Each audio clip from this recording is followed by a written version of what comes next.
அன்பார்ந்த சிம்ம ராசி நேயர்களே, நாள் 12/9/2021 ஆவணி 27 ஞாயிற்றுக்கிழமை முதல் 18/9/2021 புரட்டாசி 2 சனிக்கிழமை முடியவுள்ள வார ராசி பலன்கள். ராசியாதிபதி சூரியன் வார துவக்கத்தில் ஆட்சி பெற்றும் பின்னர் 2ஆம் இடமாகிய தனம் வாக்கு குடும்பஸ்தானத்தில் அமர்வதாலும் இவ்வாரம் உங்களுக்கு திறமை சாமர்த்தியம் போன்றவை மிகுந்திருக்கும். பொருளாதாரம் தனவரவுகள் சிறப்பாக இருக்கும். குடும்பத்தில் நல்ல மகிழ்ச்சி நிலவும். உங்களுக்கு திடீரென கோபம் ஆத்திரம் போன்றவை உண்டாகும். அதனை கட்டுப்படுத்தி கொள்ள வேண்டும். உங்களின் திடீர் கோபம் எதிரிகளுக்கு பய உணர்வை ஏற்படுத்தும்.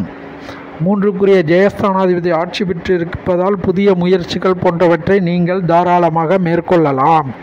4க்குரிய தாயார் ஸ்தானாதிபதி 2ஆம் இடமாகிய குடும்பஸ்தானத்திலேயே வலுப்பெற்று அமர்ந்திருப்பதால் தாயார் வழி ஆதரவு மிகச் சிறப்பாக இருக்கும். வண்டி வாகனம் போக்குவரத்தில் போன்றவை உங்களுக்கு அனுகூலமான பலன்களை ஏற்படுத்தும். வண்டி வாகன யோகம் கிடைக்கும். 5க்குரிய புத்திரஸ்தானாதிபதி 6இல் மறைவு பெற்றாலும் புத்திரர் வழியில் உங்களுக்கு யோக பலன்கள் ஏற்படுத்தும். 9க்குரிய பாக்கியஸ்தானாதிபதி செவ்வாய் பகவான் 2லேயே அமர்வதால் தாயார் தகப்பனார் இருவர் வழியிலேயும் நல்ல அனுகூலமான பலன்கள் உங்களுக்கு ஏற்படுத்தும்.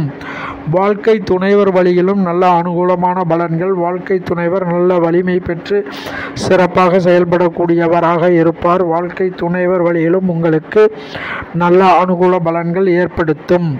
10க்குரிய தொழில் ஸ்தானாதிபதி ஜெயஸ்தானத்தில் ஆட்சி பெற்று இருப்பதால் தொழில் வழியிலும் நல்ல மேன்மைகளை ஏற்படுத்தும். மேலும் இவ்வார இறுதியில் தொழில் ஸ்தானத்துக்கு குரு பார்வையும் ஏற்படுவது உங்களுக்கு மிக மிக சிறப்பான யோக பலன்களை தரும். மொத்தத்தில் இந்த வாரம் சிம்ம ராசிக்காரர்களாகிய உங்களுக்கு நல்ல நன்மை பயக்கும் வாரம். கோபத்தை மட்டும் சற்று கட்டுப்படுத்தி கொள்ள வேண்டும். நன்றி, வணக்கம்.